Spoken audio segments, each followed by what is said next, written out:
So it has been 460 days since I said those words in this room in person next to all of you. And I have to say, it feels damn good to be back. At least right now it does. It may not by the time this hearing is over with. But in any event, ask me again after a long meeting listening to Ed Perlmutter, and I may have a different answer. But in any event, but more seriously, this Congress and this committee has functioned in the midst of an extraordinary time that no one saw coming.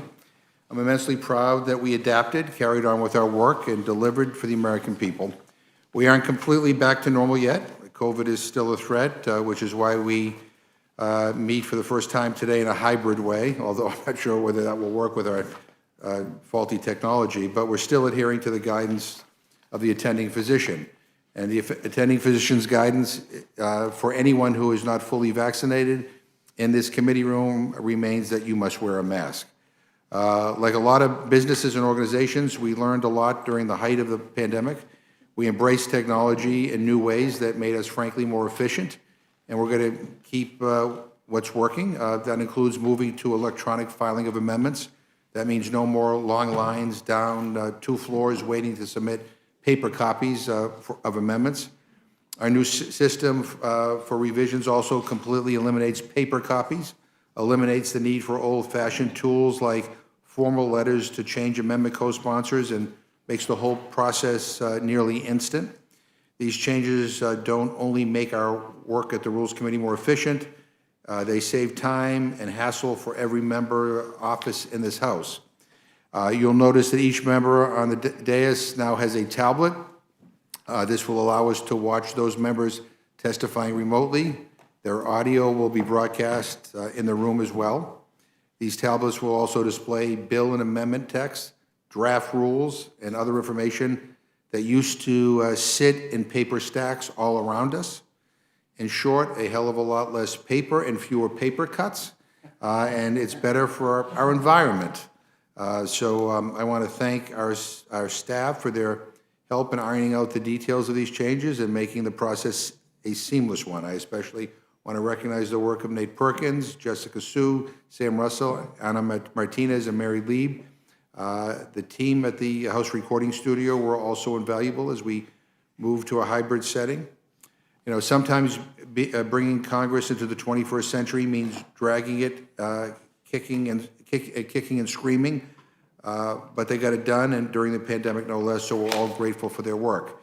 So before I get to the agenda at hand today, let me turn to our ranking member for any general thoughts he might want to share before we get into the meat of this. Well, I just, before our formal statements, yeah. okay. Yeah, just quickly, number one, I want to thank you for keeping our committee functioning under extraordinarily difficult circumstances, Mr. Chairman, and I'm very proud of your efforts and your staff's effort and the minority staff's effort to make all this work. I do think it's more than coincidental that we got rid of the mask rule just when the Oklahoma women's softball team won the national title. The third time in the last 5 years, I will point out, their 5th national title.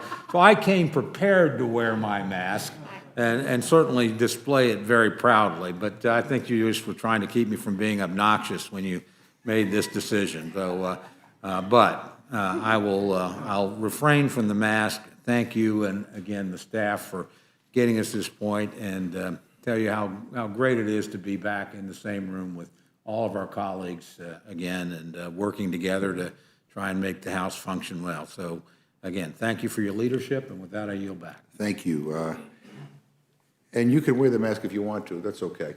Well, the women's softball team had a better year than the Patriots this year, that's for sure. So. I can wear it for you. So with that, let's turn to our agenda. Today we're considering 2 measures. First is H.R. 1187, a package of bills to hold corporations accountable, help investors make informed decisions, and build a more sustainable and equitable economic recovery. Second is H.R. 256, legislation to finally repeal the 2002 authorization for use of military force against Iraq. The war in Iraq officially ended a decade ago. There's no operational reason to keep it on the books. Repealing it now will ensure that no president of either party can use it ever again to try to justify operations far outside the scope of what Congress intended. I'll have a lot more to say about this on the floor later today, but I'm proud that Congress is starting to get off the sidelines and do its job when it comes to debating matters of war and peace.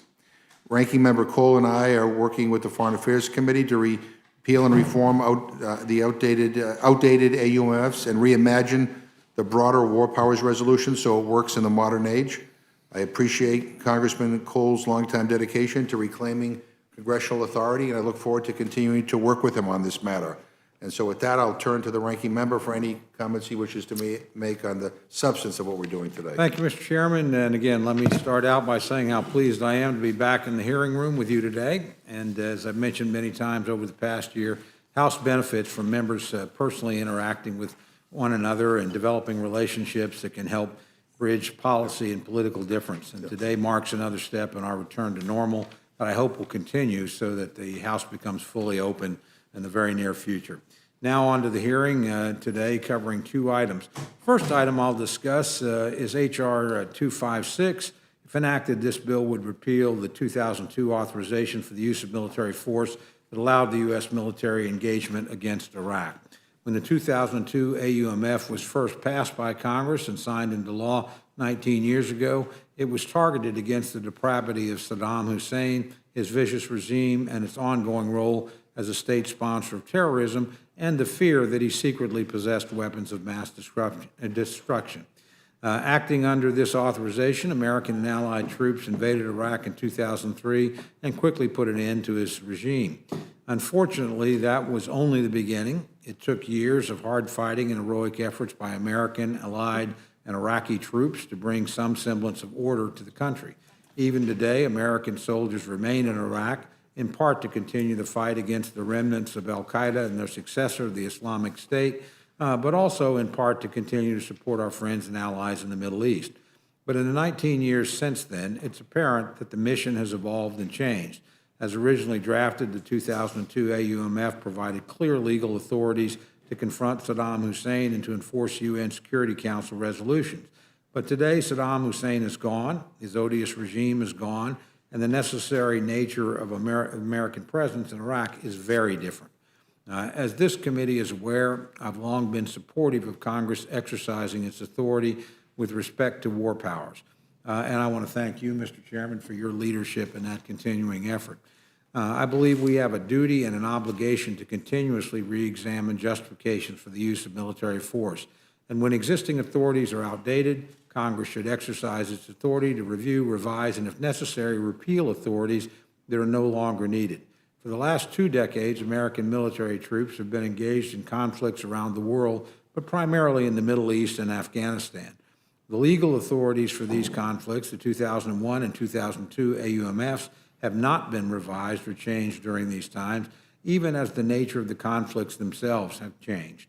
I have long been supportive of reevaluating these measures consistent with Congress's Article 1 war powers and with drafting new legal authorities to update those now in use. And over the last several years, but especially over the last week, I've wrestled with this question of how Congress should review and evaluate the 2002 AUMF and whether or not it should remain in force.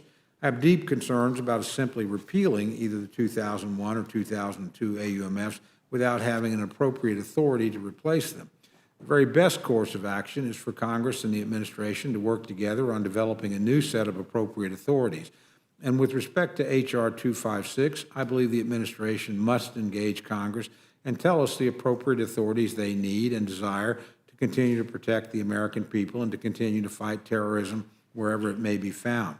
If the Biden administration believes the 2002 AUMF is still necessary and can make an appropriate case as to why, that will go a long way toward persuading Congress to keep this authority in place. If the administration believes a replacement is necessary, it's up to the administration to ask Congress for what it needs. But if the Biden administration does not need this authority or refuses to engage with Congress on what it needs or why the 2002 AUMF should remain on the books, then it does not provide members with the necessary information they need to decide if this particular authority should remain intact. Iraq has changed, the original mission has been accomplished, and using this authority for whatever the future may hold raises serious concerns to me personally. Ultimately, it's up to the administration to engage with Congress, and it's up to the Congress to engage in regular order to ensure that an appropriate set of authorizations for the use of military force are in place. On this measure, Congress cannot do its job and cannot fulfill its constitutional obligations without appropriate input from the Commander-in-Chief. However, once we have that perspective, I believe lawmakers can quickly reach a bipartisan, bicameral agreement through regular order on a new targeted AUMF that provides appropriate authority for the current mission. That's our constitutional obligation, and I believe America's soldiers and the American people deserve no less. Our second item today is H.R. 1187, the Corporate Governance Improvement and Investor Protection Act. This is a collection of 5 bills, all arising out of the Committee on Financial Services, and all of which require public companies to make various disclosures in their public filings with the Securities and Exchange Commission. These new required disclosures each relate to items that are of importance only to social activists rather than to investors.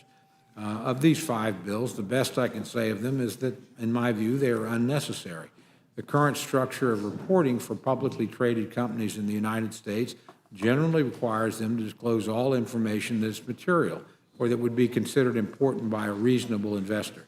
These items generally include things you would think would be included. How much money has the company made? How much revenue does it have? How much does it cost the company to acquire that revenue, and so on. It also includes a disclosure of risk factors and many other items that are actually important for evaluating a public company's health now and into the future. But what these 5 bills do is add still more disclosure requirements on top of these. These additional disclosures include items relating to climate change, to executive pay, and to an ill-defined group of items clustered together under the term, quote, environmental, social, and governance, or ESG. What each of these have in common is that they are not actually all that important to the everyday investor. They are of great importance to social activists who are seeking to expand their agenda to every corner of the American life, including into the corporate boardroom. Expanding the list of required disclosures, as the majority is seeking to do today, will do nothing to help the everyday investors, and will instead only increase the cost for public companies. That will serve as a disincentive for private companies to go public and will make it even harder for the normal Americans to invest in the future. I understand my Republican colleagues on the Financial Services Committee have additional concerns about these bills, and I look forward to hearing from them today. With that, Mr. Chairman, I yield back. I thank the gentleman for his statement, and he yields back. I'd now like to welcome our witnesses to provide testimony in H.R. 256, a bill to repeal the authorization for the use of military force against Iraq resolution of 2002. We're delighted to have Chairman Meeks and Subcommittee Ranking Member McCall here as well. We're delighted to have you both here, and we want to thank you for not only being here, but for your attempt to try to develop some sort of bipartisan consensus on how we should move forward on these matters. I now recognize the gentleman from New York, Mr. Meeks, and both of you gentlemen may come up to the table, and anything that you prepared can be submitted for the record if you desire, but Chairman Meeks, the time is yours. Thank you, Chairman McGovern and Ranking Member Cole, for holding this meeting on rules on H.R. 256, titled to repeal the authorization of use of military force against Iraq resolution of 2002. I want to thank all of the members of the committee and my Ranking Member Mike McCall, and I would like to address both the substance and the procedure in my remarks here today.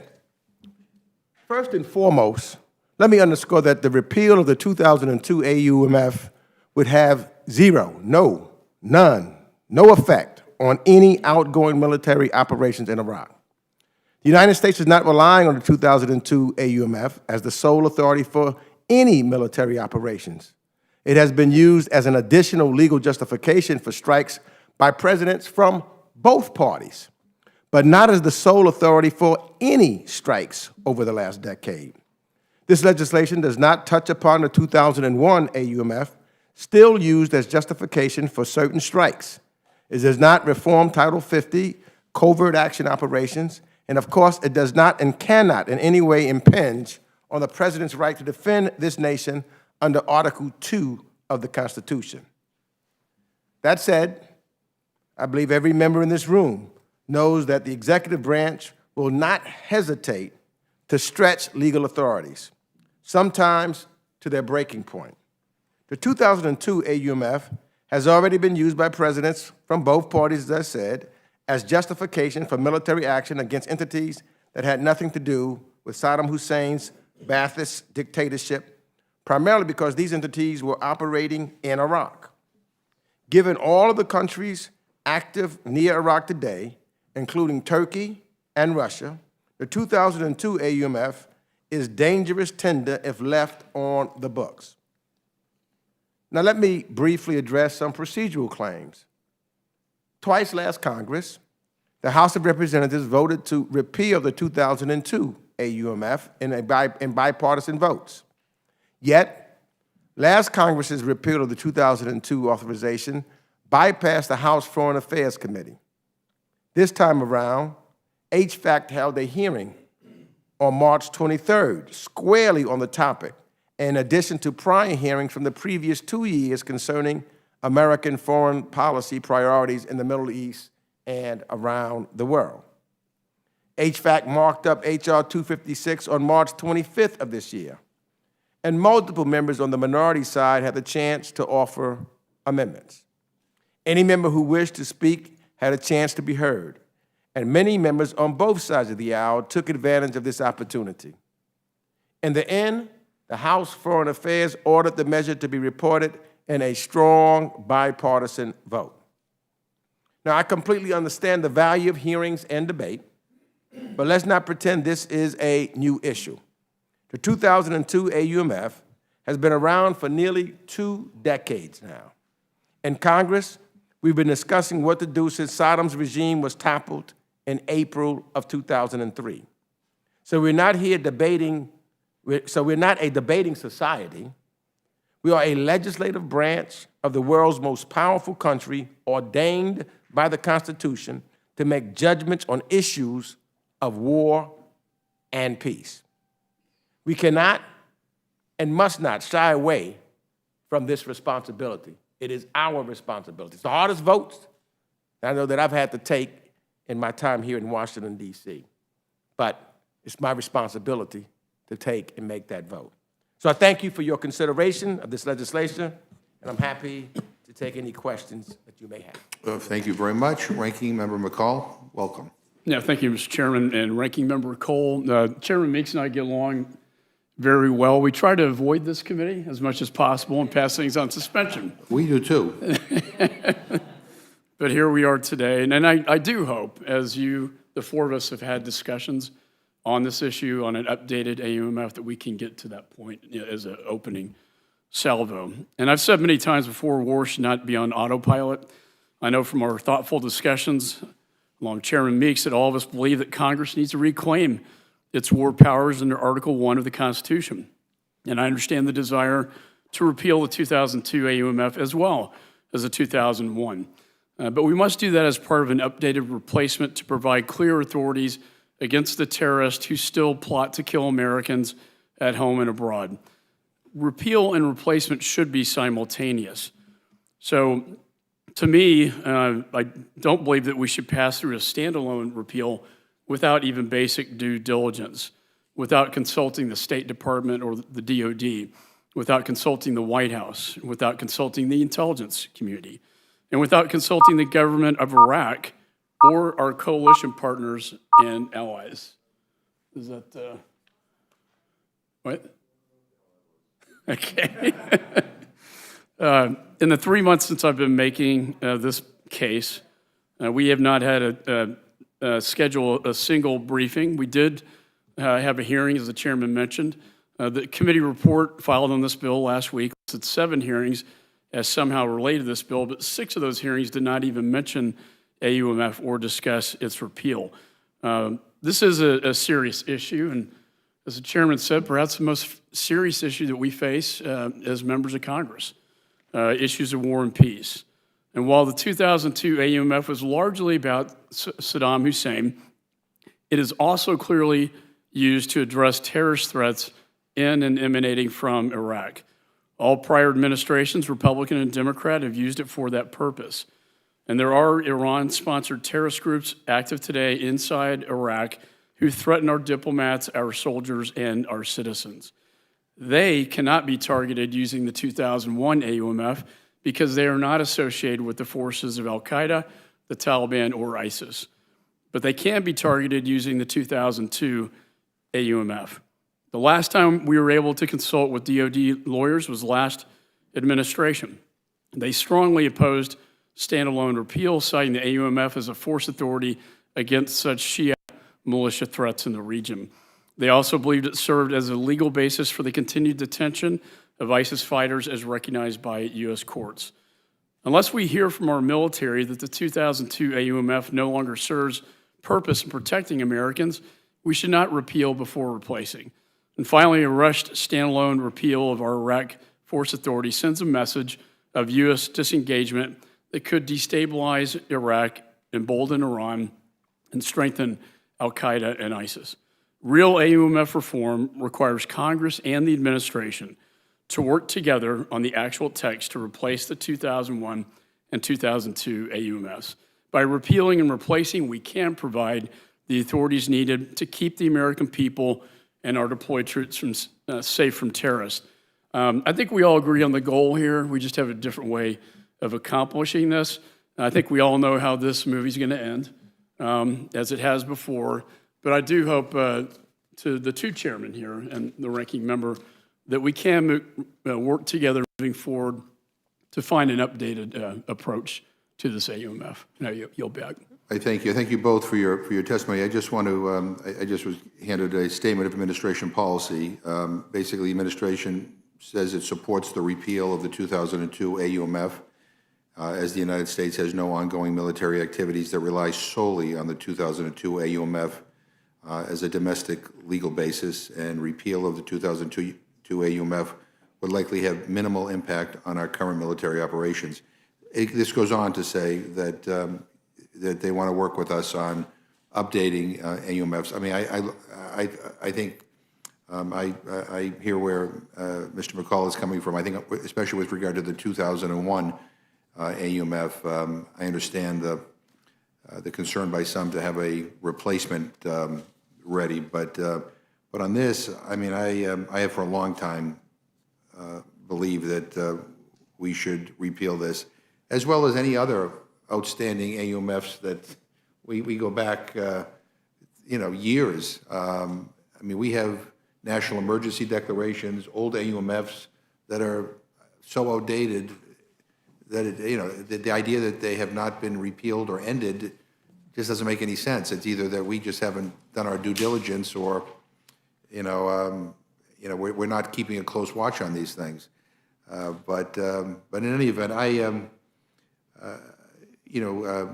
like both of you said, we need to.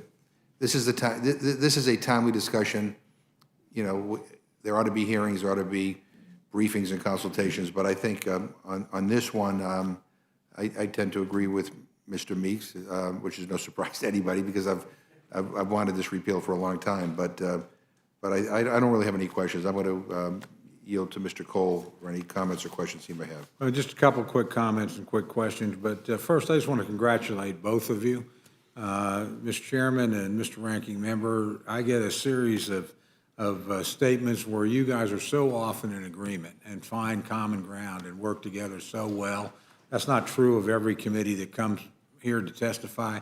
You guys really have set a wonderful standard, and I give both of you, and certainly you, Mr. Chairman, the credit for doing that. I think it speaks well of the country, and I think it speaks well of the Congress to so often find you on the same page. And even when you differ, as you do today, it's not only civil, but frankly, you're still driving toward the same objectives. And as the ranking member put it, maybe in a little bit different way. But again, it's a very refreshing thing to see up here, and thank both of you for doing that.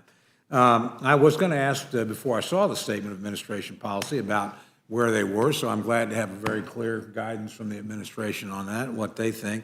Just a couple of questions, Mr. Chairman. Have you had any briefings or discussions with Department of Defense, State, NC, or NSC, intelligence community about the legislation today? I know you've had a hearing, but I'd like to know a little bit more about the nature of your communications broadly across the executive branch on this topic.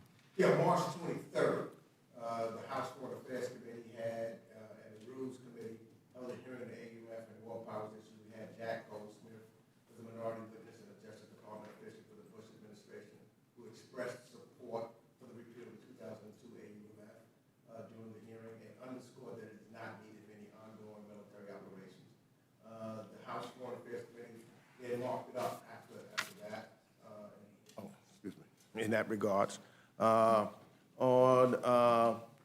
there's been numerous others, so this is not the first time. Even before I became chair, the committee had various hearings. You can go back to July of 2014, for example, where the National Security Advisor wrote to Speaker Boehner that as American combat troops have completed their withdrawal from Iraq on December 18th of 2011, the Iraq AUMF is no longer used for any U.S. government activities, and the administration fully supports its repeal. So this is not a new thing. There's been conversations going back to 2014 in regards to this repeal, and so I think that ample opportunity has been given to address this matter. And as the chairman has indicated, he and Congresswoman Barbara Lee have had several times in which they put bills up, some of which have passed the House in the past. One other question, Mr. Chairman.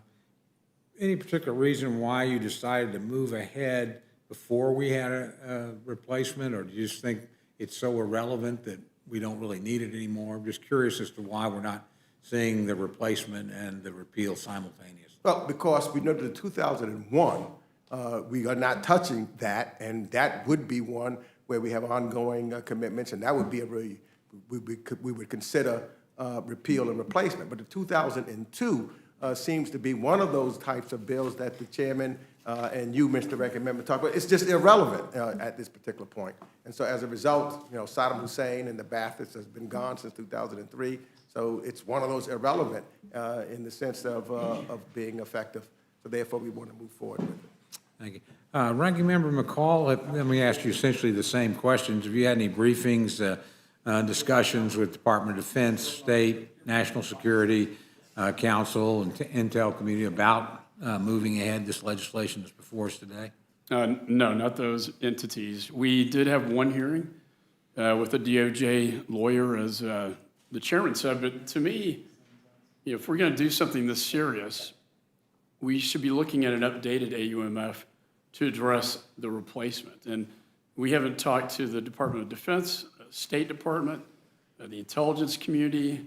As the four of us discussed, I think that is what we need to be doing, and whether it's in a classified setting or in a hearing or just a briefing, so we can get to something that will cover what I believe is sort of what's left undone here, and that would be the Iran-sponsored terrorist groups active today in Iraq that threaten our diplomats, soldiers, and citizens. This would also leave open contractors and diplomats and citizens, because the AUMF only pertains to military. So I do think it is exposing a danger to those in the region. And, again, I'm not opposed to repealing this, and I think it's high time. But let's sit down with the experts and talk about what they need to update this AUMF, and then do that simultaneously. And I will say the chairman and I have repealed two AUMFs already, the 1957 one and 1991 Gulf War, which obviously has no relevance today. But this one, I still believe it does. It's outdated on, obviously, Saddam Hussein, but it's not on with respect to what the current threat is that I think a new AUMF could address. Well, you may have answered this question, but let me just put it another way. We have, as the chairman pointed out, fulfilled the original missions laid out in the 2002 AUMF. Saddam Hussein's gone. Iraq's no longer a state sponsor of terrorism. And of course, we have, through this statement of administration policy, the administration's belief that it doesn't need this authority, I think, for ongoing military action in its own opinion. So given that, why shouldn't we just move ahead with a repeal? Well, I'm glad the administration has finally come out with an SAP, but prior to this, they have not engaged this committee on this issue until right now, right as we're before the Rules Committee. And I don't think that's, I think, look, and as they also state in the SAP, they want to work with Congress to update this AUMF. And I know the chairman and I are committed to that process. I think the two of you are as well. And I look forward to doing that. But I think we should do it in a serious manner where we are talking to the DOD, State Department, intelligence community experts, about this. Well, last question. I mean, again, there is a lot of common ground here, and there certainly was in our four-way discussion that we had. If we need to do something new, can't we just come back and do it after this is gone? I mean, nothing would prevent us from doing that. And again, it doesn't sound as if anything we're doing now would be jeopardized by the repeal. Well, it would expose the groups I talked about, the civilians and the diplomats not covered under the 2001 AUMF. The 2002, repealing that would expose them to harm, and it would not address what is, I believe, the current threat, and that's proxies of Iran that are state-sponsored terrorist groups. Mr. Chairman, were you getting ready to add something? No, I was just going to add that, I would agree with Mr. McCall on the 2001 AUMF. And we've got to work together. I look forward to working together to repeal and replace, and working with all of the administration and DOD, et cetera.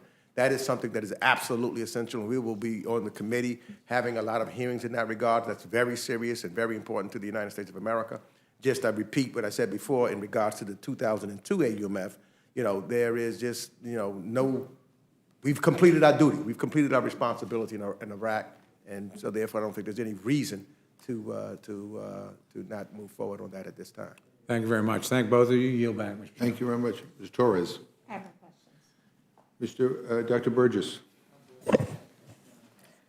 Thank you, Mr. Chairman. Just to Mr. McCall and Chairman, and I do want to point out that this bill was passed probably, 4 months before Mr. Cole and I took office. And there are only two people in this room, our two chairs, who were actually here when this bill was on the Don't floor. tell me that. I had black hair then.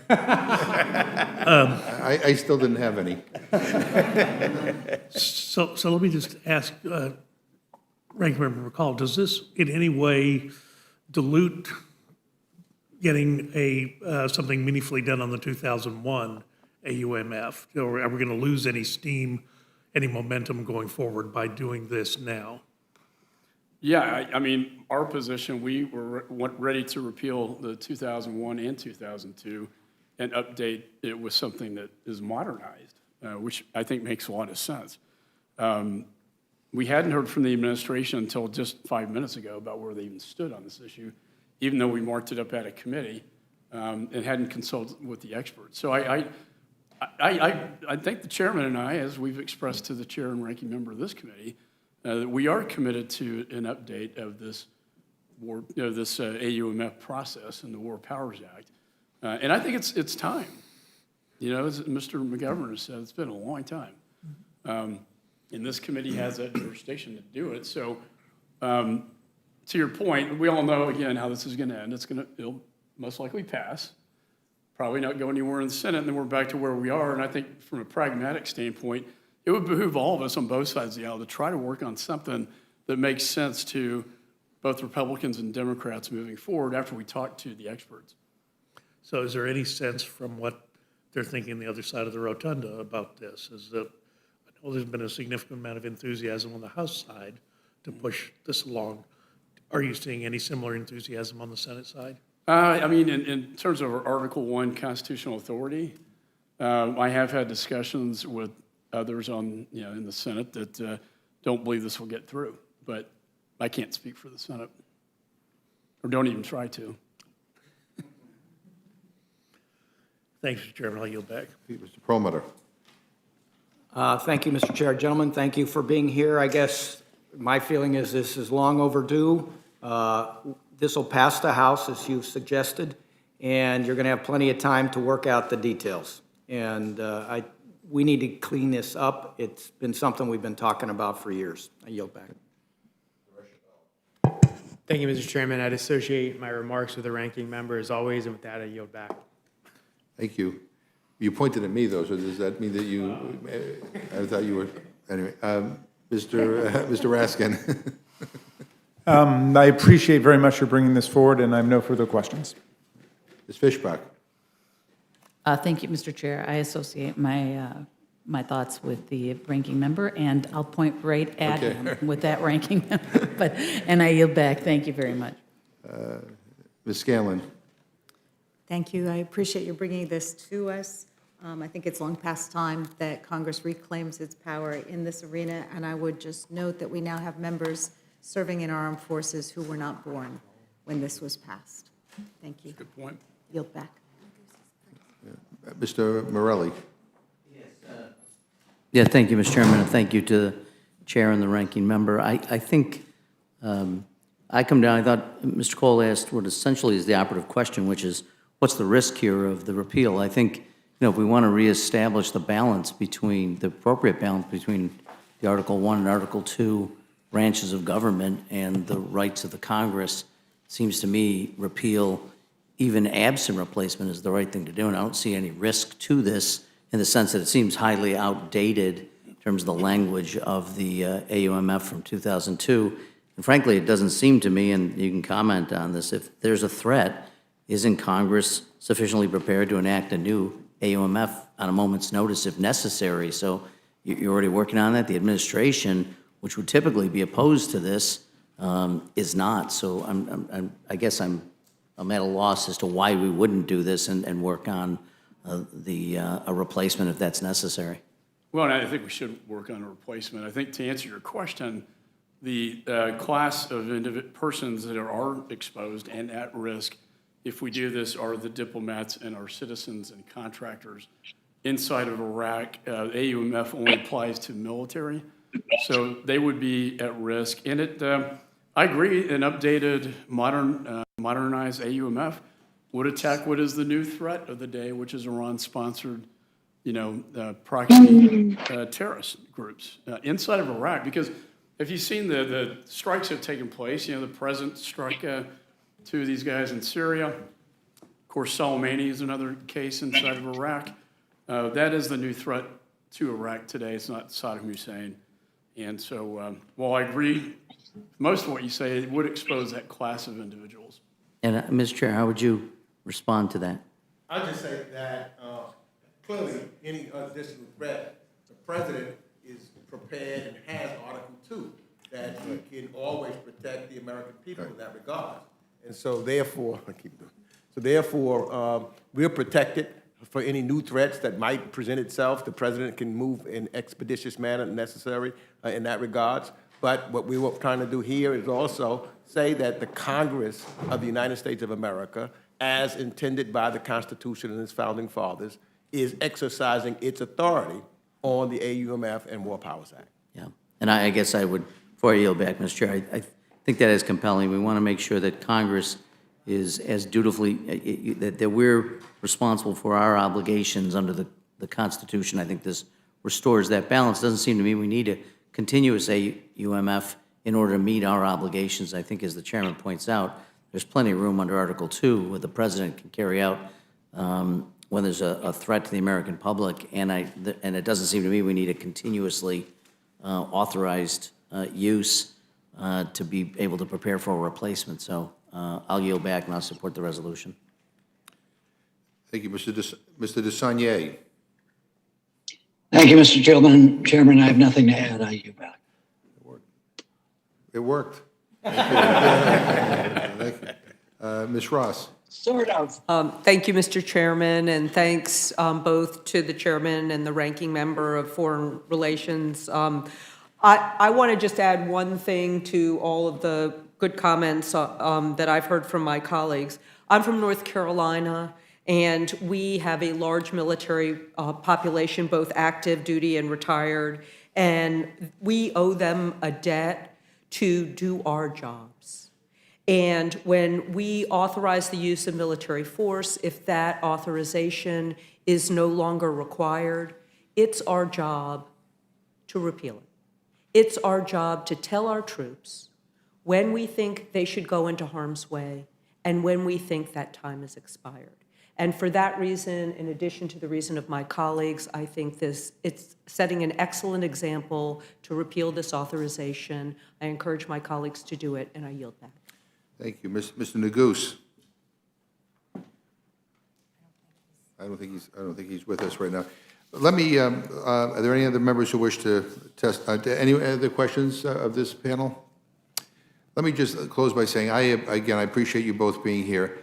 And I also appreciate you both willing to undertake what is going to be a very difficult task of coming up with a new AUMF, obviously working in a bipartisan way, working with Congress. I think whether or not, liberals and conservatives and moderates and everybody can come together on something like that, and you have unanimity remains to be seen.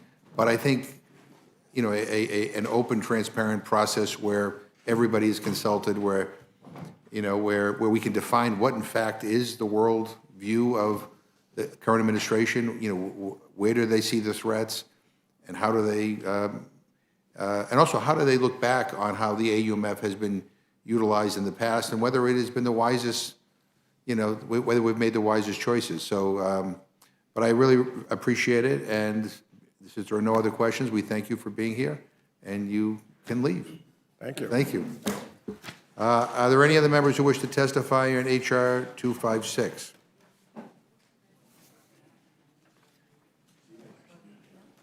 Hearing none, that closes the hearing on HR 256. We now are going to welcome our witnesses to provide testimony in HR 1187, the Corporate Governance Improvement and Investor Protection Act. We have Chairwoman Maxine Waters and Ranking Member Hill. We are delighted that you are here. And as soon as Chairwoman Waters gets here, we're all...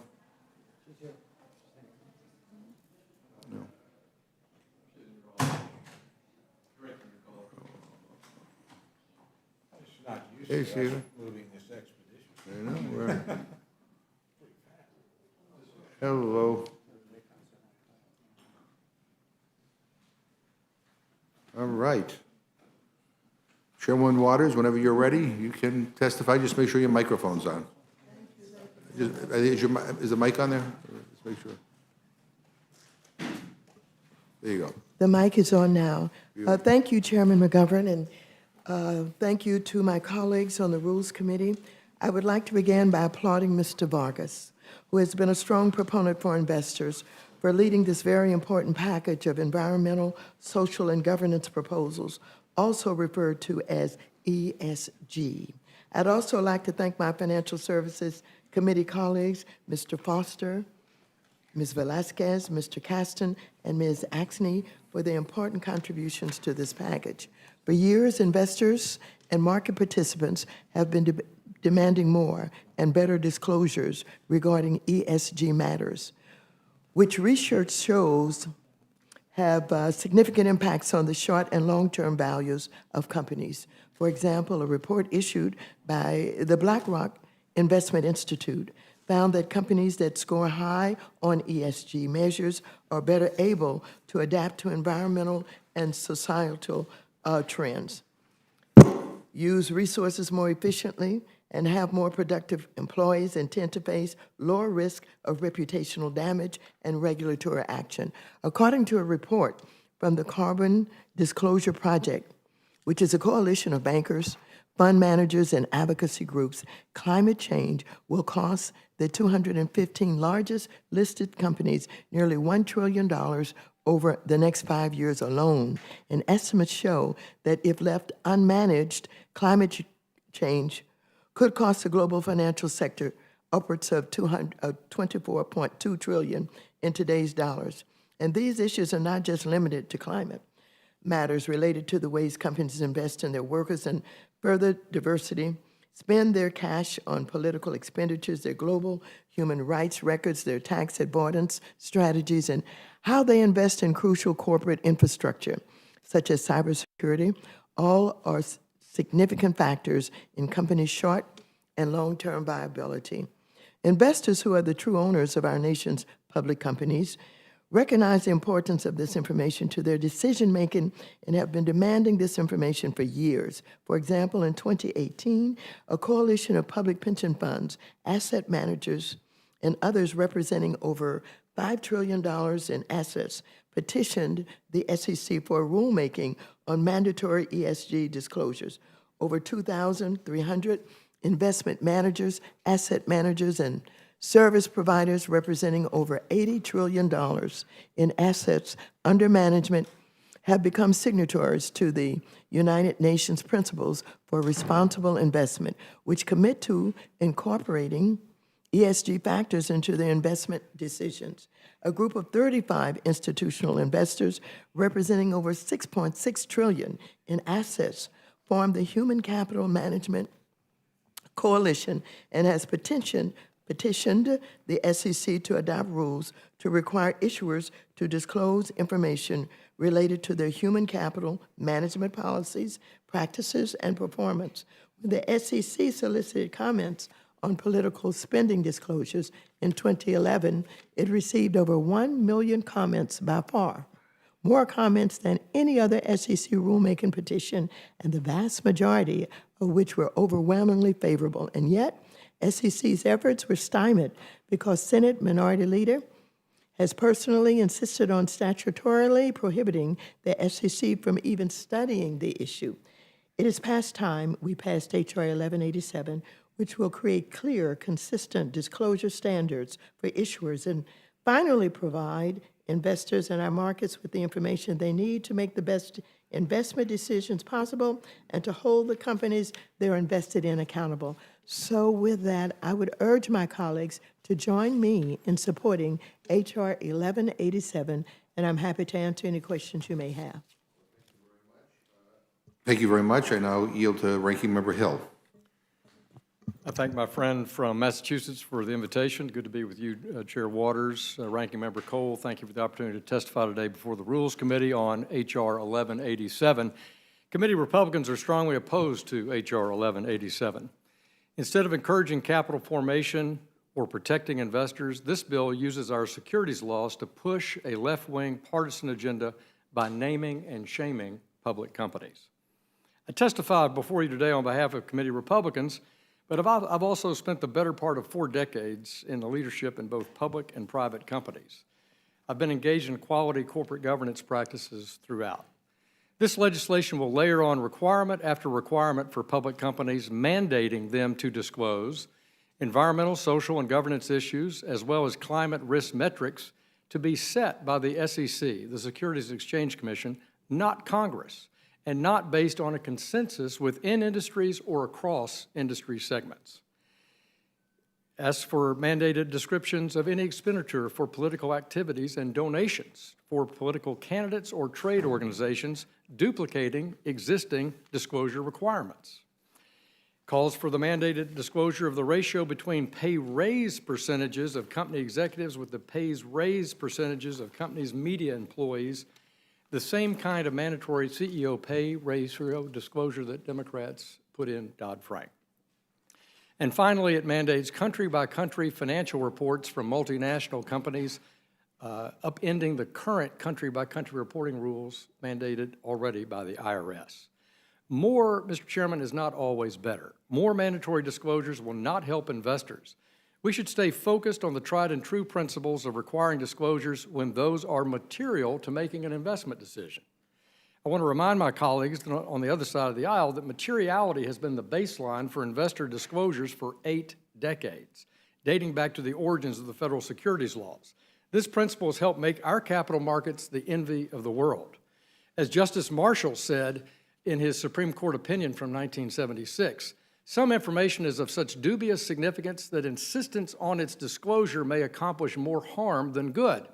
If the standard of materiality is unnecessarily low, management's fear of exposing itself to substantial liability may cause it to simply bury shareholders in an avalanche of trivial information as a result that's hardly conducive to informed decision-making. Further, Mary Jo White, the previous chair of the SEC during the Obama administration, articulated in a speech, When disclosure gets to be too much or strays from its core purposes, it can lead to information overload, a phenomenon which ever-increasing amounts of disclosure make difficult for investors to focus on the information that is material and most relevant to their decision-making. The SEC knows how to regulate for materiality. They've been working off that decision for 45 years. That's their expertise. They do not know how to regulate climate-related issues, campaign finance issues, and international tax laws matters, nor should they. That's the purview of scientists, the FEC, and the IRS. To be abundantly clear, if the information required by this bill were something that actually presented a material investment risk to the company, then all of our public companies already have an obligation by law to report that. This bill simply imposes unnecessary, costly, and in some cases potentially confusing and misleading requirements on companies. This will only discourage companies from going public and encourage many to stay private. Ultimately, it means fewer investment options for everyday investors who are saving for their children's education, retirement, or just building a better life. And it provides misleading mandates that aren't easily comparable across industries, which in turn would provide fuel for trial lawyers. Our U.S. publicly traded companies are responsive to shareholder engagement, and they have dramatically improved their governance practices over the past 2 decades by increasing diverse independent directors and increasing attention to the business judgment rule and the fiduciary duty of care. Let's take a peek at just one U.S. iconic company, Procter & Gamble. In 2000, their annual proxy statement was 56 pages. Today, it's 111 pages. Additionally, like the vast majority of public companies in the S&P 500, P&G has significant disclosure of all their ESG initiatives, all their political contributions, and all their sales country by country around the globe. So instead of reducing investment options for Americans, we should support American business and everyday investors trying to save their hard-earned money. I appreciate the opportunity to testify today, and I yield back the balance of my time. Thank you very much. I have no questions. Mr. Cole. Thank you very much. Mr. Hill, can you tell me why you think the Democratic majority wants to place, these are pretty significant compliance burdens. Why do you want to, why do they want to put these additional burdens on that might disincentivize investment? Well, as the chairwoman outlined, shareholders over the past 2 decades have asked for more disclosure in things like ESG, and the companies are responding in the free marketplace. They're spending hundreds of pages every year disclosing things that they believe are material to their company. They're putting that in the financial statements under existing SEC law. And for additional information like political contributions and things of that nature, they're putting out on their website for disclosure. In my view, the majority in this instance is trying to give fodder to this climate discussion, create, I think, a mandate where one is not possible. Example, in the bill that's before us, it mandates using the Task Force on Climate Financial Disclosure as a mandate. This is the Mike Bloomberg Commission. And yet when you look at public companies who are disclosing various types of sustainability data, 51% use one method, 14% use another. Only 5% use the Task Force on Climate Disclosure. So mandating that isn't even agreed on in the industry. So I think it's a name and shame situation, Mr. Ranking Member, that this mandate's not ready for prime time. And I believe that industry is working on these things. They're already disclosing lots of information to their investors, but a mandate right now would be too costly. It would particularly hurt small and emerging public companies and be a detriment to smaller market cap companies for trying to go public. I'm going to ask Madam Chair, both you and Mr. Hill, were there any substantive discussions between the majority and the minority about this legislation before it was introduced? I know you quite often try to find common ground in these areas, and I'm just curious if that effort happened in this particular occasion. Let me answer this by saying, of course, there has been substantive discussions going on about this legislation. This is not the first time this legislation is being introduced. Let me also add to that, that while Mr. Hill talks about what is being done by public companies, he has not been able to basically identify specific actions that are being taken by companies. We know that companies understand that the investors really do want to have more information.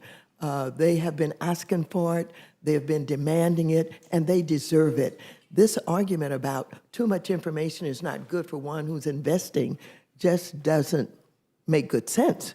As a matter of fact, the investors want more information, and they understand the potential danger of climate change, and they know what it's going to cost our economy in general, and of course the companies in particular.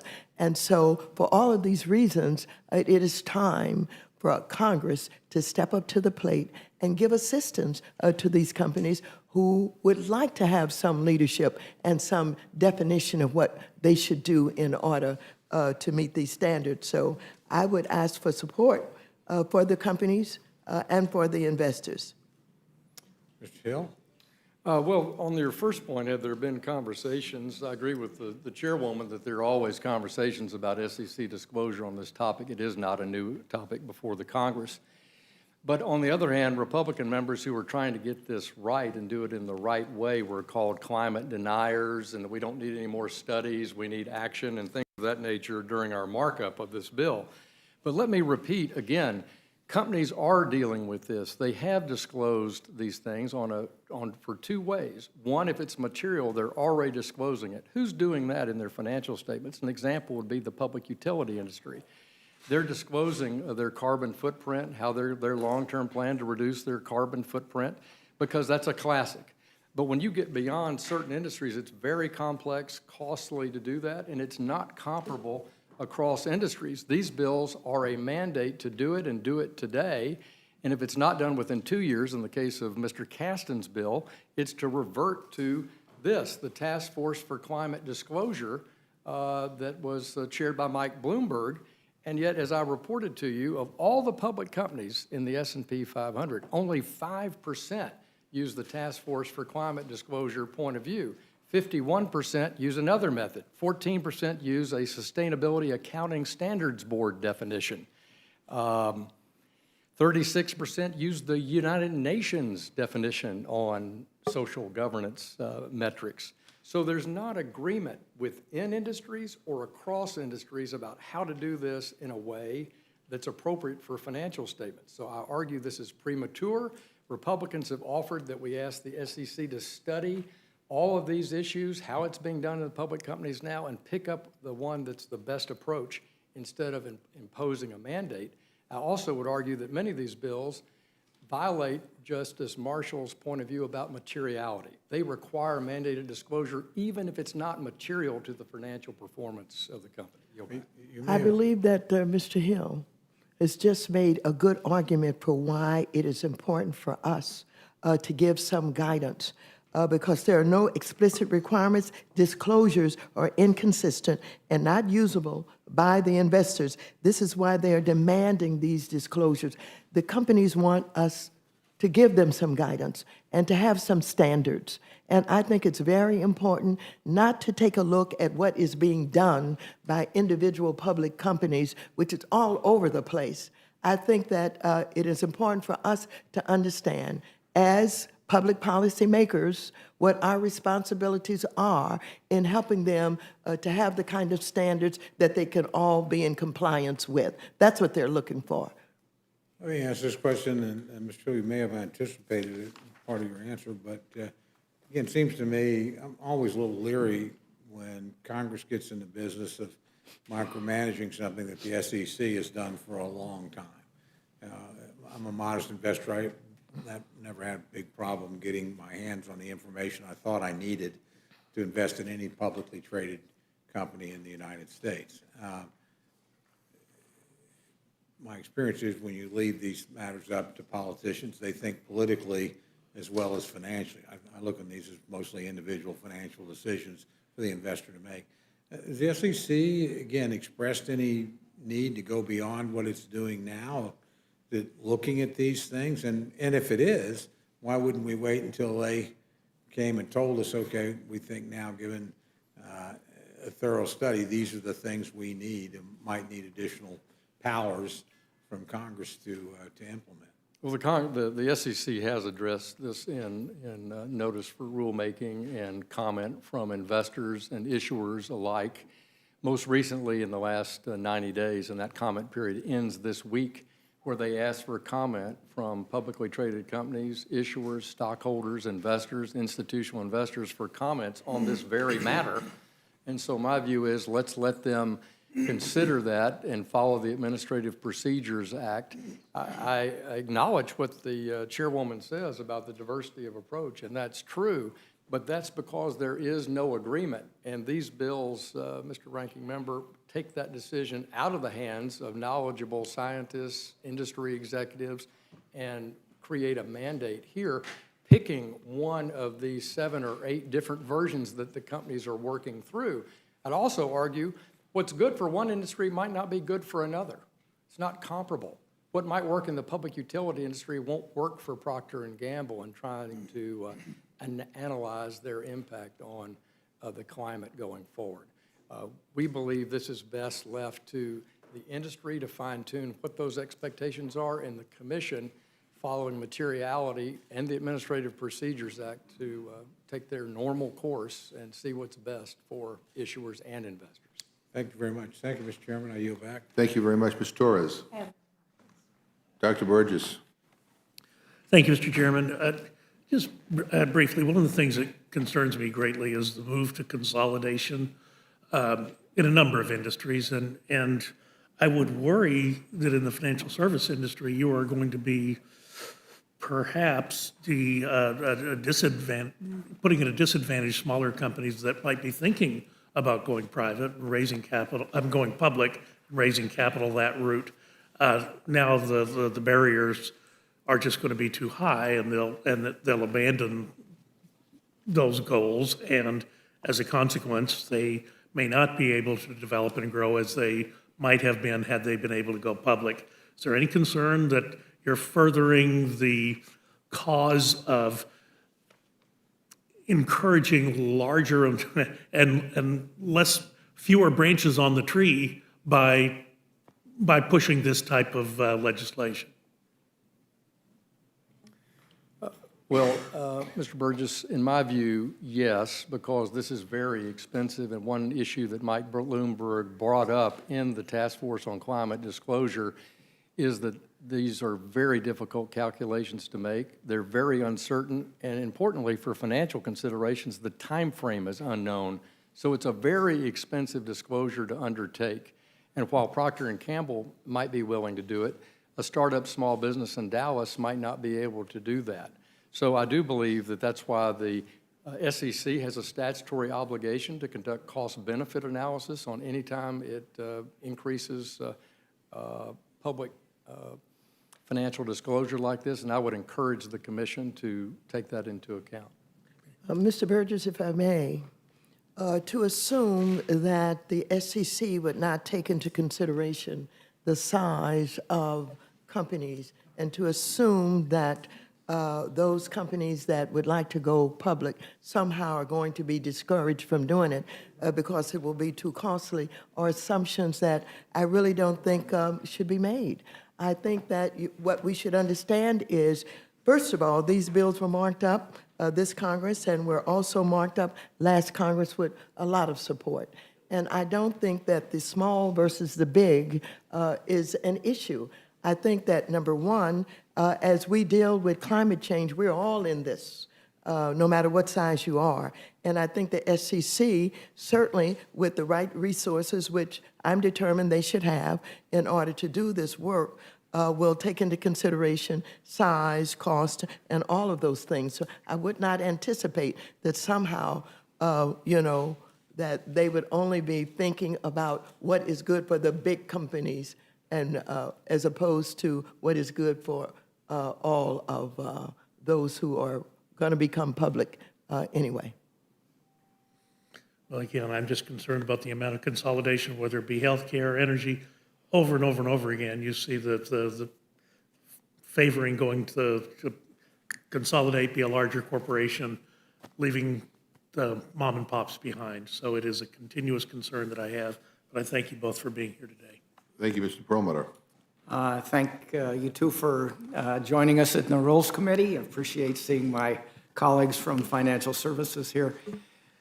Mr. Hill, you make a lot of good points, but these points have been made for several years now. I mean, these bills have been introduced, I'd say at least 4 to 6 years, and really little has been done.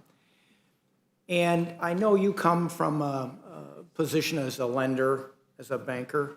I mean, these very same things that are being suggested be disclosed to investors are things that lenders demand when they're making a loan to a company. You know, what is going to be, what are the risks? What are the environmental risks? Are you subject to wildfires? Are you subject to, you know, being shut down because you've got a methane emission? That's why activist investors just got on the board of ExxonMobil. I mean, am I wrong in saying that we've been debating this now for several years? Well, I would say we have been debating it in Congress, but the most important place for that debate to be taking place is out in the private sector, where shareholders and boards of directors have been debating this and discussing it and make progress for 2 decades. And that's why I'm bringing up lenders, because I want you to put your lender hat on. As a lender, you're going to ask these very same questions as to what are the risks that are associated with your public service company or Procter & Gamble when we make you a big loan. So, and again, I refer you back to Mayor Bloomberg and Governor Mark Carney and the Task Force on Financial Disclosure report, which just issued its report in 2017, and said while this was an important move to make, which is greater disclosure, there was no agreement on exactly how to do that. And they said more work had to be done industry by industry to get the kind of metrics that were comparable across companies and comparable across industries. And one of the biggest challenges, is, of course, is time frame and what to measure. And to your example in lending, let's say you have a 5-year or 10-year real estate loan. That's a fairly short time frame for a payout. And the ascertaining of the risks associated with that are pretty clear, as opposed to a long-tailed investment, like you might have in an equity investment in some place that might have more climate exposure. But you don't disagree that an investor is entitled to that same information. It may be a longer time frame. No, but they're getting that information now, and if it's material, a company already is required to disclose that. And a lender, of course, to use your example, has an opportunity to demand that of any customer it wants, under any terms that it wants. It's not going to read it in a 10-K to know it to be the case, and the same's true for an insurance underwriter. Exactly. They can demand it because of their power in the transaction. Right. So the purpose here, and I think what we've had as testimony over these umpteen years now, is that investors, Mrs. McGillicuddy that lives down the road, is entitled to some of this very same information, but they don't have the market power to demand it. And so 2017, the Bloomberg report comes out. We're 4 years down the road and really haven't advanced the ball at all. And I guess the difference between my Republican colleagues on the committee and the Democrats is, okay, it's time to act. We've been sitting on this, on these various subjects now for several years, and that is a difference. You make good points, but these points have been made now for at least 6 years, as long as I've been sitting on that committee. Well, I just would argue that I think you're missing a point that there has been tremendous work done across industries and industry groups, and that's exactly what the commission wants to see happen, where you have in the public power industry some consensus about what to disclose and how to disclose it and how to compare it across industries, across their industry. That's not completely in sync around the United States and other industries, or even between the U.S. and companies headquartered outside the U.S. And the Bloomberg report, while it is considered the gold standard of background information, and Mr. Kasten used it as the basis for his bill, I would argue is the cart before the horse. In other words, the companies are not ready to have a mandate to do this, and in the meantime, a majority, over 80% of the Fortune 1500 are disclosing sustainability metrics, working with their shareholders, working with their boards of directors and their teams on that. but they're not comparable, to the chairwoman's point, but they're not ready to be comparable because that data is not fully vetted yet industry by industry.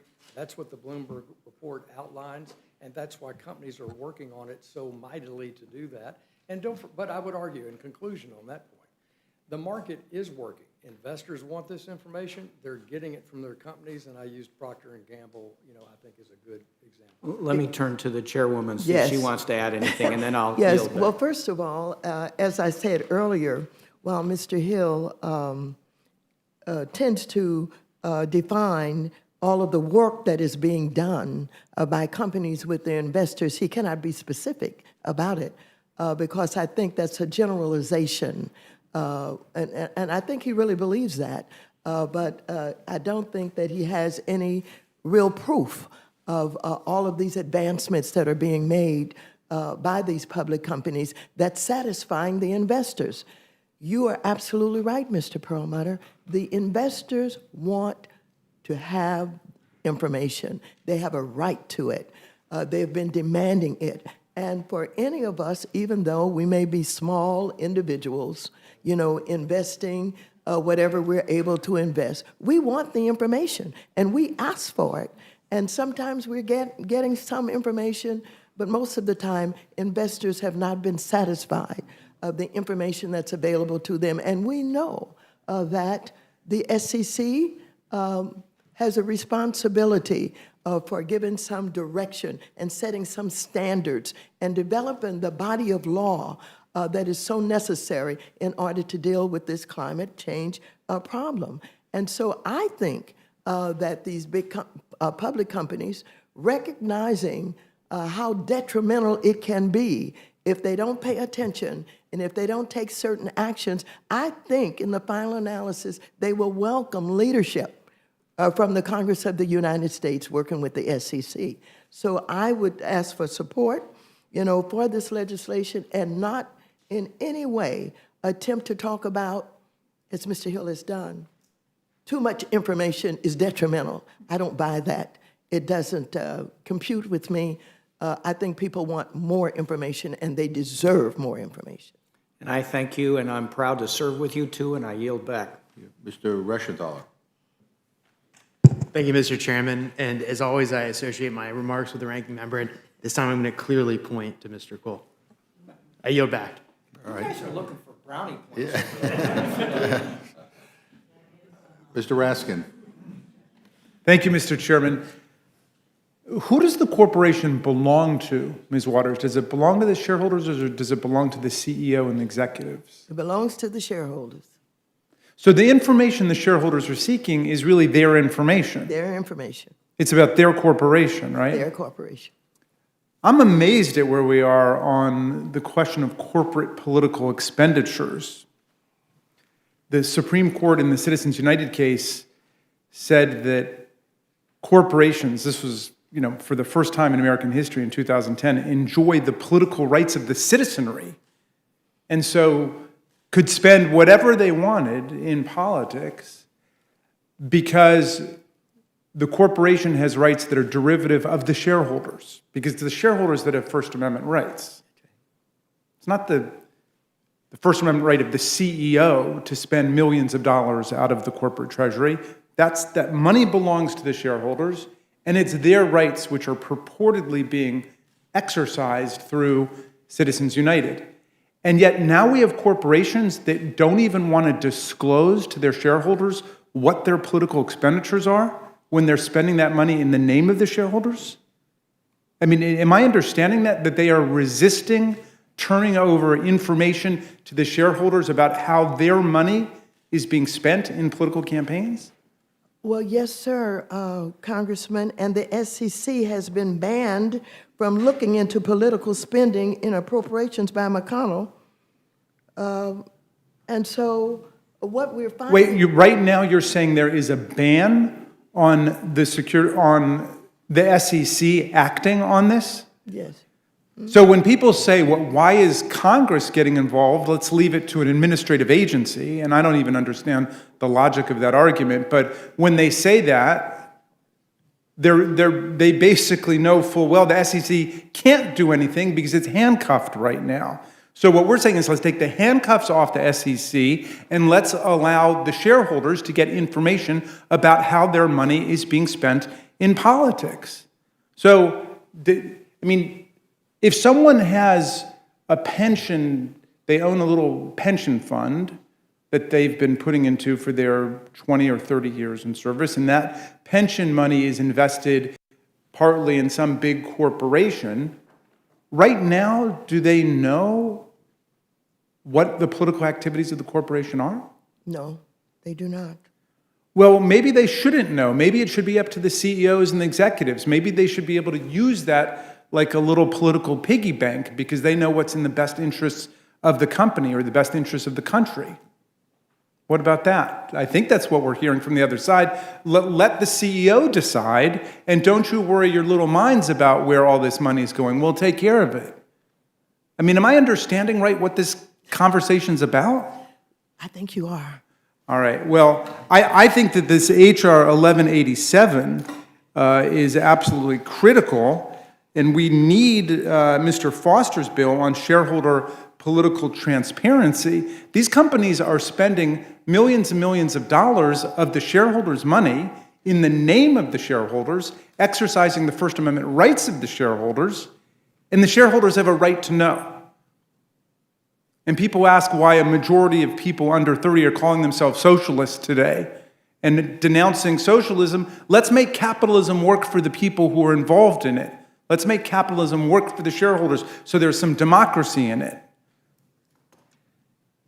And on the climate change legislation, it's again startling to me that there are people who are objecting to the companies making disclosures about the financial and business risks associated with investing in their company. Not what the environmental risks are necessarily. It's not a moral point that's being made, as I understand Mr. Casten's bill. It's just a business point, which is how safe is our money being invested in whatever it might be? That's right. And it applies across the board. Does it apply not to all companies, that all companies have to disclose risks associated with climate change? Absolutely requires, Mr. Casten's bill requires public companies to disclose in their annual reports information relating to the financial and business risk associated with climate change. The bill also requires the SEC to establish, in consultation with other relevant financial agencies, climate-related risk disclosure metrics and guidance, which will be industry-specific and will require companies to make both quantitative and qualitative disclosure. Okay. Well, look, I appreciate very much your bringing this forward. I think it's a scandal, actually, that right now companies are not disclosing to the shareholders what their political activities are, what the business risks associated with their climate change portfolio is, or their basic business model. And the idea that we would just keep going along with the status quo so that the SEC couldn't act, and we're told we shouldn't act because the SEC should take care of it, but they're not allowed to act? Come on. That just strikes me like a ridiculous situation, and I thank you for bringing this forward. I yield back to you, Mr. Chairman. Ms. Fischbach. Mr. Chair, I'd like to associate myself with the comments from the ranking member, and I yield back. Thank you. Mr. Morelli. Yeah, thank you, Mr. Chairman. I think standards are critical for investors. Investors are making decisions and they're comparing various investment opportunities. The fact that you need to have apples-to-apples information to be able to make those judgments seems to me is imperative. I thought, to the chairwoman's point, that what the ranking member described is there's various ways of doing this and no one has a consistent standard. I think that's a compelling reason to do this, is because investors deserve the right to be able to look across a broad array of potential investments and make the ones that are most closely aligned with what their investment needs are. And if in making those judgments, climate is one of the issues that will, from a moral perspective, they have every right to have that information. Having multiple ways of looking at this really doesn't help the investor, which this is intended to do. And look, this is why public corporations exist, to be able to accumulate capital, raise capital, expand. That's why we create them in the first place. This, to me, furthers that opportunity. And frankly, I do think, and sorry we don't see eye to eye on this, Mr. Hill, but this will pressure companies on climate change policy. I mean, that is one of the impacts of doing this. And frankly, given where we are, the existential threat of climate to the planet, I think the more that we push all of us to do the right things, to make us look more attractive, I can't imagine, frankly, a more important thing to do. So there may be certain provisions in each of the 5 bills that I don't love, but I think in total, this is an important package, and it does equip investors, particularly in an increasingly complicated world. And I've seen some of these investor packages come in front of us. You know, I'm reminded sometimes we require so much disclosure, after a while it's hard to even get information, and those are thick packets, and they need a lot to wade through when you're an investor. But making sure that the standards are the same and making sure that we're requiring the same type of reporting, to me, I think is critically important. And so I appreciate the chair and her work and the work of her staff in getting this together, and the various members whose ideas comprise this bill. And while I do always have some sensitivity to the idea that you don't want disclosure just for the sake of making people too busy work, this does not apply to small mom and pops. I've heard the name mentioned. These are public corporations. These are not small mom and pops. This is not someone who's still in the garage working on some project. It's someone who's gotten to the point where they're a publicly traded corporation. That's a big deal. They do have the resources to be able to do this, and it seems to me they should be required to do it. So with that, I'll yield back. Thank you. I don't know, Mr. Hill, I don't know if you wanted to respond. I just wanted to give you the opportunity, if that's what you... I appreciate that, Yeah. Mr. Chairman, in the spirit of equal time, although I certainly enjoy my colleagues' points of view on this. I don't want to get in a debate with a constitutional lawyer from Maryland. Neither do That I. would be extremely unwise. But I do want to say to him that I think he's perhaps exaggerated the position here. Companies do disclose political contributions. Here's Procter & Gamble's off their website, $205,000. Your name wasn't on here, but a lot of your colleagues are. They do disclose it. They disclose all of their trade associations, $9.4 million in dues they pay to trade associations, and they gave $50,000 to some do-good activity in Ohio. Forgive me, Mr. Hill, is that the corporation or is that the PAC? It's the corporation. It's the corporation. Both. The PAC, $205,000, and the corporation, $9.4 million, all their association dues that they contribute. Yep. That's very standard among the companies. 80% of the Fortune or the S&P 500 have this kind of material out on their website. The point about climate is... I'm sorry, I hate to interrupt, but just curious, so if 80% are doing it, what's your objection to the requirement? Because it's not material. And the SEC, we're talking about the SEC here, and the SEC disclosure rules for public companies, for a 10K or a 10Q, has a legal standard they meet, which is that of materiality. And that's what we're debating, what the SEC requires in financial disclosure. The FEC already requires the federal disclosure of all these contributions, political contributions, contributions that are made for these other purposes. And many companies voluntarily disclose that information. Why? Because they want to be more transparent, to meet Mr. Raskin's point. The point is that the same is true for other aspects of what we've talked about today. But on climate, which is a principal issue that's being debated today, it must be done in a way that's fair and cost-effective. And it's not a reason to agree because they're experimenting with what's right. That's because the science is completely agreed upon, industry by industry, about how to disclose those financial metrics. And you're going to produce confusion to investors and be misleading to investors, in my view, in my experience, if you mandate something that's not agreed upon industry by industry. But let me just, if I may, say to you, Mr. Hill, what you are deciding in the way that you're presenting is that the bills that we have before you, the big bill we have before you with all of the other bills included, somehow are not material, that materiality has not been thought of.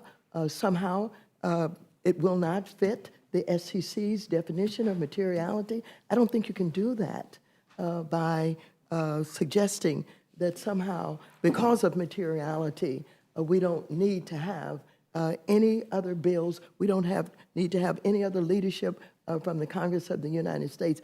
I submit to you that I believe they are material. Okay, well, we have a ability to agree to disagree on that point about what's material and what's needed for disclosure, but I'll leave it at that. But you make good points, but I would argue that companies, you have to have diversity of view out there. You've got Warren Buffett, a well-renowned CEO. Berkshire Hathaway famously makes no contributions, charitable or political in any way, shape, or form on purpose, because Buffett's philosophy is, look, that's not for us to do. That's for our shareholders. They can sell their stock and give it to whoever they want to. That's his philosophy. Others don't have it, but many disclose it, what they do. Mr. Chairman? Oh, just one very quick point to Mr. Hill's fine points there. The corporations, of course, are still banned from making campaign contributions at the federal level directly from the Tillman Act. That's not been overthrown yet by the Supreme Court. But the corporate dark money loophole is that there is no disclosure of large amounts of money that are flowing from corporations into 501c4 organizations, 501c3 organizations, 501c6 organizations. There's lots of money that flows out of those corporations that the shareholders, I think, not only would they be interested in it, but they've got a right to know because the money is theirs. Now, I was opposed to Citizens United. I like much more your description of Warren Buffett's conception of a corporation, which I think was the reigning conception on the Supreme Court for centuries under what Chief Justice John Marshall said in the Dartmouth College case, that it's an economic entity and it's structured for economic purposes for the accumulation of wealth, the investment of wealth and so on. It's not political, but the moment that it got converted, transmogrified into a political entity, I think that the shareholders have a right to know where their money is going. And really, I would go beyond that. I mean, this to me is just the bare minimum. I think they've got a right to decide. In England, if a corporation would dare to spend any money in politics, it's got to get the majority vote of the shareholders because theoretically, they're representing the shareholders. Please. I would argue that shareholders today have the right to petition boards of directors through the proxy process and do something like that, disclose these kinds of activities. They could even have a proxy vote on a particular metric, pick one, and that they want the company to disclose that, or political contributions and the pay issue that was discussed in the bill too, the percentage pay increase. But generally, those don't earn a majority vote of shareholders, even including some of the most passionate institutional shareholders supporting some of these concepts. So shareholders have a right to petition.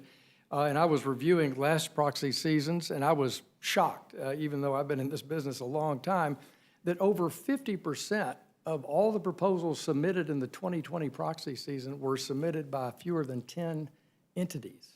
So it's not, and they are very political entities petitioning companies on behalf of a political agenda. Frankly, to your point, meaning we are politicizing the proxy in a big way based on whatever the trends are in society at the time. And these are really not governance trends, they are more social trends. And some have succeeded and some haven't. But my point is, you asked, do they have a right to petition? And they do. Yield back. Well, and I'll yield back to you, Mr. Chairman. If the gentleman would yield. I think it's a difference between how many submitted and how many won were able to win their point of view. We know that there was a period of time, and perhaps it's still going on now, where there was attempts by, civil rights organizations and others to buy small shares so that they could get in there and, make a case for investors having more information, et cetera, et cetera. But very seldom do they win. They lose, even though they can submit. Yeah, and all I would say before yielding back, Mr. Chairman, is that when you do public opinion polls on this, overwhelmingly, the American people say, of course there should be sunlight, there should be disclosure, They have a right to these facts. And it may be the case that if you can find shareholders who can summon up the resources and the time and the energy to create one of these resolutions, and the way it works, in these proxy battles is the company can put information in there saying that the board of directors recommends a no vote Yeah, they on whatever, we would recognize that not to be anything like a fair fight in terms of an election. And I think this just gives them the information and they can decide what to do with it. I yield back. Thank you. So, and Mr. Morelli yields back his time. Ms. Scanlon's, you'll set, Mr. DeSagne? Thank you, Mr. Chairman. Just briefly, I wish I was there, but I do want to thank Chairman Walters. These are really important bills if we want to deal not just with climate change, but with income inequality and transparency in the market for small Can't hear him investors. that well. Yeah. And I will speak up. Yeah, your volume Can is you hear not me, coming Bill? through like it did last time. I don't know what happened. Sorry, it's my technology. Well, let me just yield back and say thank you so much. Okay. Just said thank you. That's, all right. You're welcome. Ms. Ross? Okay, thank you, Mr. Chairman and Madam Chairman, for bringing this bill forward. As has been pointed out, the bill provides investors and market participants with the information they need to make fully informed financial decisions in today's economy. And I just want to make 3 points here, one of which hasn't been made, but the first one has been made a couple times. Investors want this information, and it's companies that are resisting it. The second point is it's the investors' money. It's their money. So they don't feel like they have enough information to make decisions about which companies they want to invest in. There's something wrong with that picture. There's something wrong when companies control the information, control how the rulemaking goes. Companies have a lot more money to influence the rulemaking than individual investors do. And if people want to know what they're investing their money in, we should make sure they have access to that information. The final point is there was an amendment added to this bill by Mr. Himes that requires information on cybersecurity. Well, I'm going to vote for this bill just because that amendment was added. I'm in full support of that amendment. I represent North Carolina, where the Colonial Pipeline was shut down for more than a week. People couldn't get gas. And we are talking about a company that doesn't want the government to tell them how they should have cybersecurity. It is about time we protect investors and we protect the public. This is a good bill, and I commend it to my colleagues, and I yield back. Thank you. Mr. Neguse? I don't think he's okay. All right. Anybody else have any questions? Seeing none, thank you very much. You can leave. Okay. Are there any other? Yeah, I know. Does any? They've lost all their socials. Right. I know. I know. That's right. Are any other members? Are there any other members who wish to testify in HR 1187?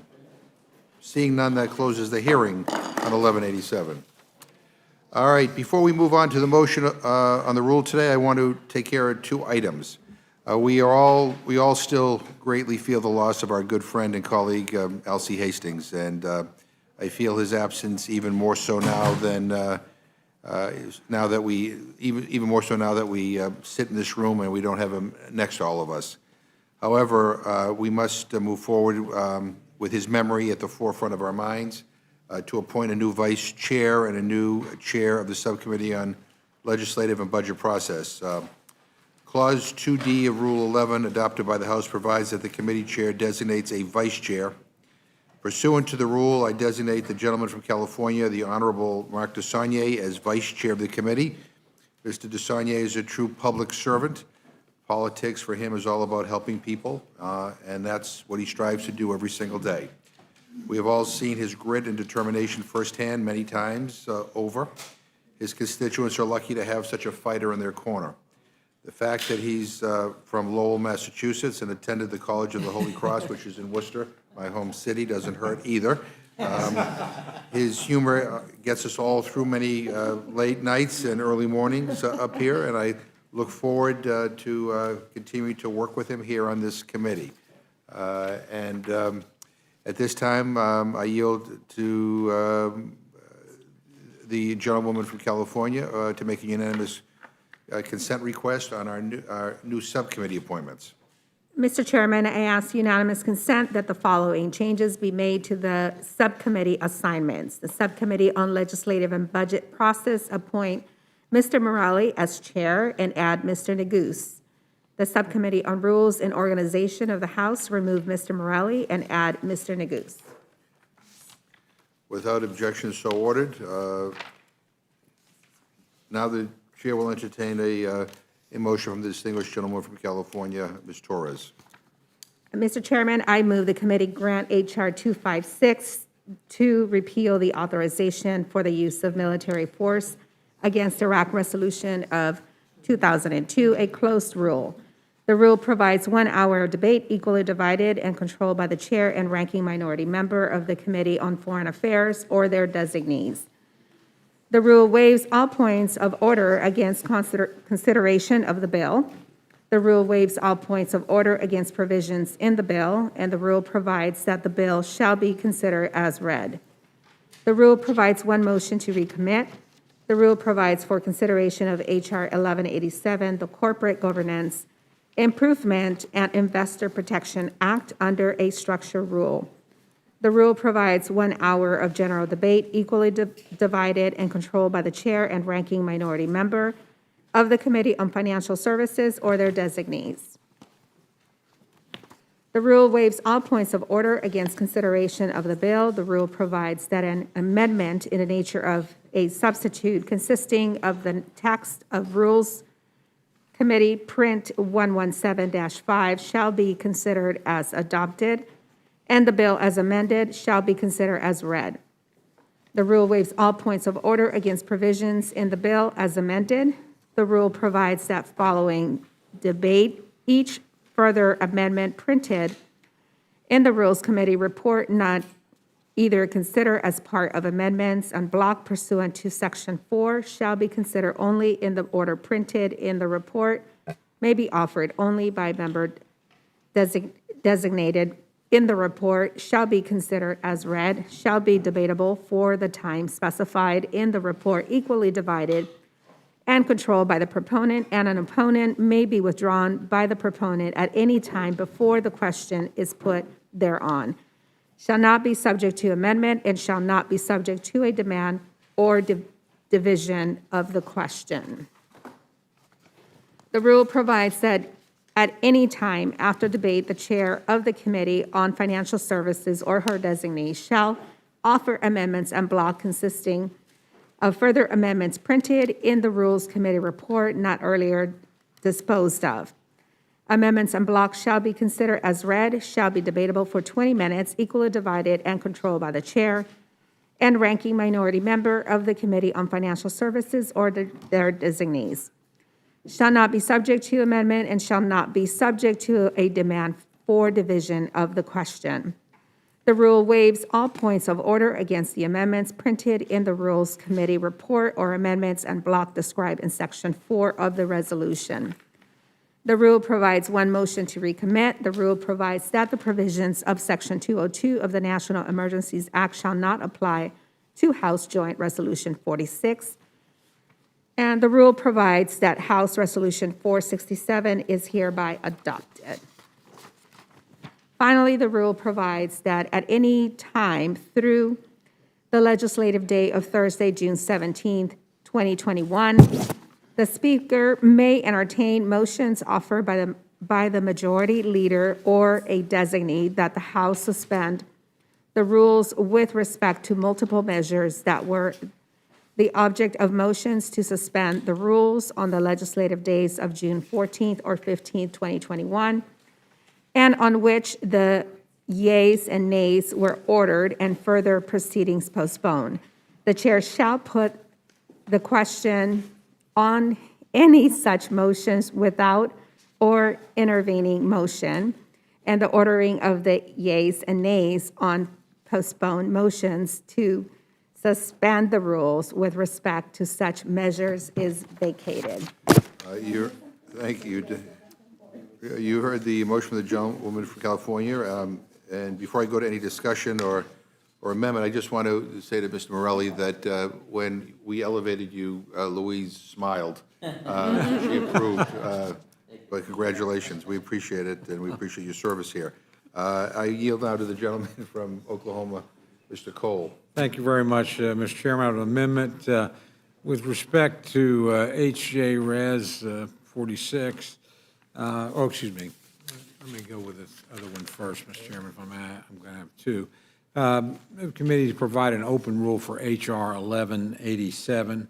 Mr. Chairman, we've discussed at length, there's obviously considerable agreement, but a lot of disagreement on that particular piece of legislation as well. And I think it would benefit from the ability of both sides to put their ideas on the table for open discussion. I think it would be a welcome bipartisan move on this committee's part, so would move for an open rule on H.R. 1187.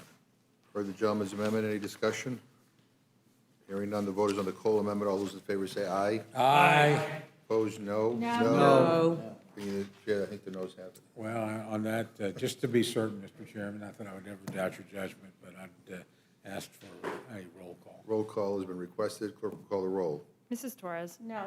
Mrs. Torres? No. Mr. Perlmutter? No. Mr. Perlmutter? No. Mr. Raskin? No. Mr. Raskin? No. Ms. Scanlon? Ms. Scanlon? No. Mr. Morelli? No. Mr. Morelli? No. Mr. DeSaulnier?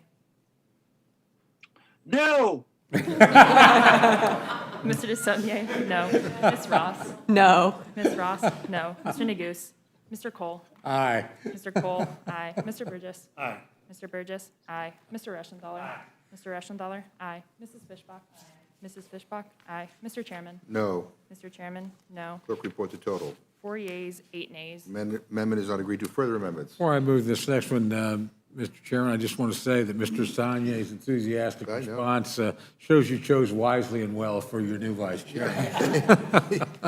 Mr. Chairman, I move the committee strike from the appropriate second language related to H.J. Res. 46 introduced by Representative Gozar.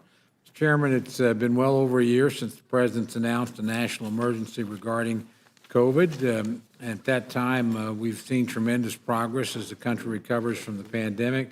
Vaccine is working, and the President's own scientists have backed up that claim. Even states and localities are rescinding their states of emergency related to COVID. It only seems natural that Congress works to move past this pandemic. However, the Speaker seems afraid of even having such a discussion, and so she's blocking legislation by Mr. Gozar from even reaching the floor. Mr. Chairman, it seems to me just another way that House Democrats are blocking debate on issues that are inconvenient. The majority's eliminated the traditional motion to recommit with instructions. The majority's turned off the tolling of days for the war powers resolutions. The majority's turned off the tolling of days for resolutions of inquiry. And now the majority's stopping the House from even debating whether COVID remains a national emergency. You may have concerns about the COVID virus. I think that's appropriate, and those concerns are very understandable. All Republicans are asking is that we are afforded ability to have the conversation on the House floor rather than yet again being shut out from the House process. So I urge the adoption of the motion and yield back. Yeah, I appreciate it. And I would just say that I think, we have made great strides in combating the COVID-19 pandemic, but the pandemic is not over. And there are people who are still hurting, and we shouldn't abruptly terminate the emergency declaration to score political points. And we're reopening in a responsible way. We are now meeting in person in this committee, and other committees, I think, are as well. And so, my advice to Mr. Gosar is that, he should get vaccinated, and he should urge others to do that. That would be a responsible thing to do at this moment. But in any event, I know where the gentleman's coming from, and I appreciate is offering the amendment, but I would respectfully urge a no vote on this. Any other discussion? Hearing none, the vote is on the Cole amendment. All those in favor say aye. Aye. Opposed, no? No. I think the noes have it. Roll call vote has been requested. Clerk will call the roll. Mrs. Torres? No. Mrs. Torres? No. Mr. Perlmutter? No. Mr. Perlmutter? No. Mr. Raskin? No. Mr. Raskin? No. Ms. Scanlon? No. Ms. Scanlon? No. Mr. Morelli? No.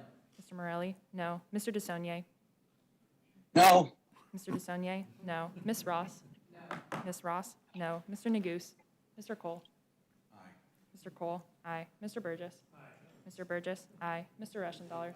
Mr. Reschenthaler? Aye. Mrs. Fishbach? Aye. Mrs. Fishbach? Aye. Mr. Chairman? No. Mr. Chairman? No. Clerk, report the total. 4 yeas, 8 nays. Amendment is not agreed to. Further amendments? Dr. Burgess. Yeah, Mr. Chairman, I have an amendment to strike the deeming of the budget from the rule. Look, budget's one of the most important things that we do, being a valuable member of the Budget Committee myself. I understand the importance. President Biden once said, "Show me your budget, and I'll show you what you value." Clearly, no one wants to discuss the Democrats' budget right now, but it has been a method of using reconciliation to put forward pretty unpopular priorities. So it's not surprising, but it's still very concerning that once again we find ourselves in the unnecessary situation of having to deem a budget as passed within a rule. You know, historically, the budget process has given members of all ideologies an opportunity to present the American people their values. We're all familiar with, we used to have budget days on the floor of the House where we would all spend the entire day listening to various groups propose their budget. I don't want to speak for anyone else, but I feel the frustration that many, and I know our side of the dais feel, on not having this normal process. So I certainly hope we can agree that this is not a process the Democratic majority should be proud of. By adopting this motion, hopefully the Democrats will at least mark up a budget in the Budget Committee, even if they're unwilling to debate it on the House floor. So I urge adoption of this motion, and I yield back. I thank the gentleman, and let me begin by congratulating him for getting his amendment in order. We made him number one on our list. Let me just say that given the timing of the President's budget, the Appropriations Committee will need to get started before we have a budget resolution. We want to get these appropriations bills done in July. Deeming a top-line number for appropriators is a housekeeping item that we can take care of so we can move forward, and then turn our attention to a budget resolution and enacting the transformational policies, including the President's American Jobs and American Families Plan. I should also point out that my friends have used this approach as well. So this is not something that has never been used before, and Republicans have done this as well. So I'm anxious to get the appropriations process moving forward. Can't do that unless we have top-line numbers that have been appropriately allocated. Again, President Biden's budget was late coming here. So we will get to all of this, and so I would urge a no vote on your amendment, because that would essentially mean that we would be delaying the Appropriations Committee from getting its work done. I think we need to get this stuff done. Mr. Chairman, I would just point out that it has been 900 days since the House has passed the budget, and that should be one of our primary responsibilities. And I expect we will get to that. Yeah. I don't expect we'll get to that. I mean, frankly, the reality is the majority was not able to get to a budget last year in committee, let alone on the floor. There's no reason to believe they're going to do it. And this, I mean, just run it through the committee. This is really something, a budget ought to be settled by the majority party. This is really in your purview, and, you know, it's an abdication of your responsibility, and we all deserve the debate. Mr. Burgess made a very important point. I've been here a lot of years, and we used to, There would be a variety of budgets on the floor. There would be a Black Caucus budget. There'd be a Republican Study Committee budget. There'd be a progressive budget. That's an important exchange. That's an important process. My friends can still, we ought to go through the process. If you have to deem it in the end, I guess you could still deem it in the end, but not having any discussion on what the budget priorities are going to be, I say this is appropriate. I appreciate your effort to facilitate that process. I still have great optimism that the Appropriations Committee will deliver, will get most of its bills done before the August break and across the floor, and we'll be set for some meaningful negotiation in the fall. But the budget process is part of that. I think this is a place where, frankly, with all due respect to the majority, they haven't been able to get their act together since they've been the majority. It's time to do it. So, Well, I hope we follow through, but in the meantime, again, you know, it's not unusual for a president in his first term for their budget to be late. It is late, and we need to get moving on the appropriations process. You know, markups and getting things ready for the floor right after the July 4th recess. So I mean, that's why we're doing this, and I think I think at this point, this is the way we need to proceed if we're going to get our appropriations work done, as the gentleman says, before the August break. So I would say no. I would urge a no on Dr. Burgess's amendment. With that, anybody else? If not, the vote is on the Burgess amendment. All those in favor say aye. Aye. Opposed, no. No. Can you chair the noes have it? Clerk will call the roll. Mrs. Torres? No. Mrs. Torres? No. Mr. Perlmutter? No. Mr. Perlmutter? No. Mr. Raskin? No. Mr. Raskin? No. Ms. Scanlon? No. Ms. Scanlon? No. Mr. Morelli? Mr. Morelli? No. Mr. DeSaulnier? No. Mr. DeSaulnier? No. Ms. Ross? No. Ms. Ross? No. Mr. Neguse? Mr. Cole? aye. Mr. Cole? Aye. Mr. Burgess? Aye. Mr. Burgess? Aye. Mr. Reschenthaler? Aye. Mr. Reschenthaler? Aye. Mrs. Fishbach? Mrs. Fishbach? Aye. Mr. Chairman? No. Mr. Chairman? No. Clerk report the total. 4 yeas, 8 nays. Amendment is not agreed to. Further amendments. Mr. Chairman. Mr. Reschenthaler. Thank you, Mr. Chairman. I have an amendment to the rule. I move that the committee make and order amendment number 8, offered by Ranking Member McHenry to H.R. 1187. This amendment changes the bill and amendment's effective date contingent on the labor force participation rate reaching the same level it was in January of 2020. Mr. Chairman, this amendment is frankly very simple. It does not prevent the legislation from going into effect. Rather, it just delays implementation until we can get labor participation back to pre-pandemic levels.